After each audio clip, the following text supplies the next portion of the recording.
E agora, um breve resumo do livro de Êxodo. Vem comigo? Escrito por Moisés, tem como significado saída, partida. Após a morte de José, governador do Egito, o novo rei do Egito não conhecia José.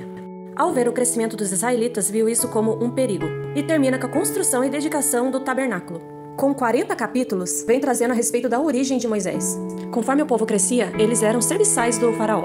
E quanto mais eles eram maltratados, mais o povo crescia. Nos capítulos 2, 3 e 4, fala sobre o nascimento do líder espiritual Moisés, filho de um casal levita. Exato momento que Faraó coloca os malfeitores para castigarem os israelitas, sendo tratados com brutalidade e crueldade, até o rei ordenar a 2 parteiras que matassem todos os bebês meninos. E por serem tementes a Deus, elas não obedeceram. Esse sucedeu o momento de vários bebês jogados no rio Nilo, porém a mãe de Moisés o escondeu por 3 meses. Então colocou no cesto em um rio, crendo que alguém poderia resgatá-lo e cuidar do menino. Ele foi adotado pela princesa. Ele cresce no Egito, permanece perto da sua mãe israelita, e já em idade adulta ele presencia a situação brutal que os israelitas passavam. E ao proteger o israelita, ele mata um soldado egípcio. E dessa forma ele sai fugido do Egito. E aos 40 anos, Moisés é chamado por Deus para ser um líder espiritual de Israel. No capítulo 7, Moisés é chamado por Deus para resgatar o povo. Como ele não tinha facilidade para falar, foi chamado seu irmão, Arão, para ajudá-lo nessa missão. Ambos foram até o faraó, e Moisés foi como um rei diante de Faraó, e Arão como um profeta. Após o bastão de Arão se tornar em cobra e engolir as cobras mágicas dos súditos do rei, ainda assim como Deus disse, ele teimaria e não deixaria o povo sair. Então se anuncia 10 pragas contra o Egito. A primeira praga: o rio sagrado Nilo, do deus da fertilidade, se torna tudo em sangue. Segunda praga: afronta a deusa Requete, que tinha a cabeça de rã, devido à manifestação de muitas rãs. Terceira praga: os piolhos, que fez os magos dizer, isto é o dedo de Deus. Quarta praga: as moscas, para afirmar o Deus verdadeiro e que o faraó se arrependesse. Quinta praga: morte de animais, atacando uma divindade do rebanho e 2 deusas vacas. Sexta praga: tumores e feridas severas, e nenhum poder mágico pôde protegê-los. Sétima praga: a chuva de pedras, ferindo o deus elemento na qual eles acreditavam. Oitava praga: os gafanhotos, derrubando a crença da abundante colheita de seus deuses falsos. Nona praga: escuridão total, desmoralizando o deus Sol. 10ª praga: morte de todos os primogênitos, inclusive o filho do rei. Neste momento, Deus fala a respeito da Páscoa. Eles matariam um carneirinho, comeriam parte da carne, pães sem fermento e ervas amargas, e o sangue seria passado nos batentes da porta. Dessa forma, eles estariam protegidos do anjo da morte que estava com ordinância para matar todos os primogênitos do Egito naquela noite, forçando assim o faraó liberar os hebreus para irem embora.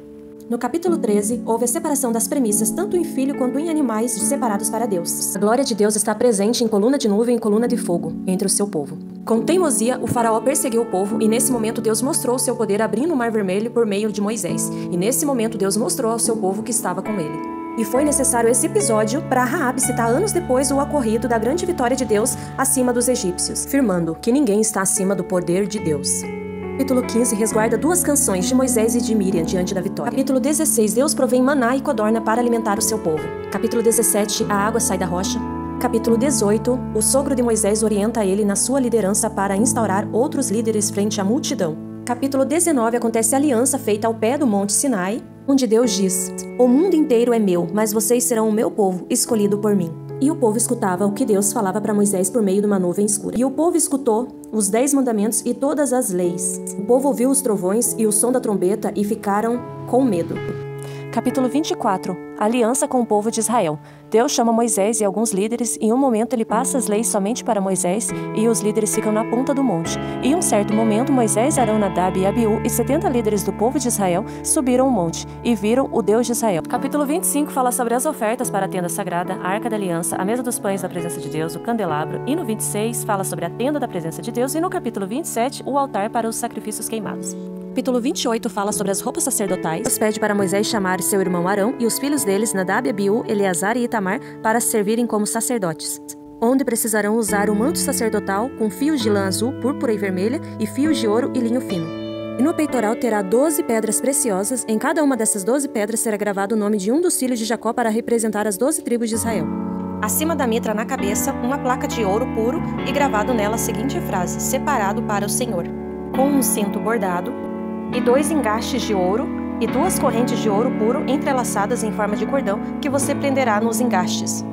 Depois da morte de Arão, as suas roupas passarão para os seus filhos, e eles a usarão quando forem ordenados. Capítulo 29 fala sobre as ordenâncias para os sacerdotes.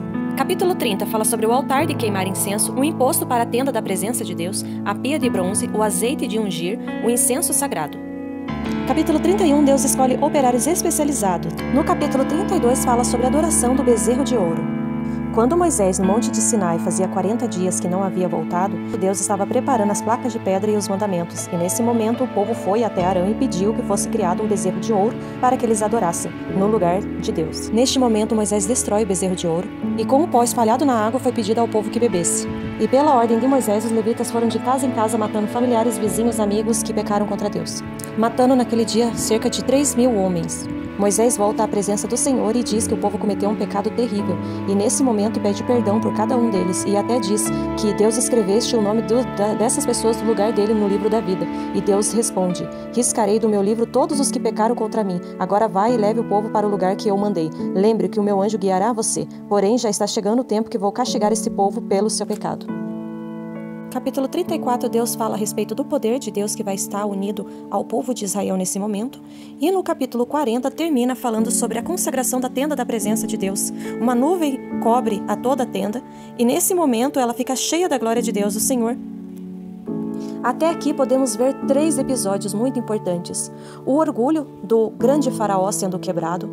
Vemos na sequência todas as penalidades, todos os castigos que Deus lançou contra esse povo devido ao orgulho, e no momento que um povo está sendo cuidado e protegido por Deus. Assim, podemos confiar em todo momento que Deus é por nós, e se Ele é por nós, quem será contra nós? Graça e paz do nosso Senhor Jesus Cristo. Amém.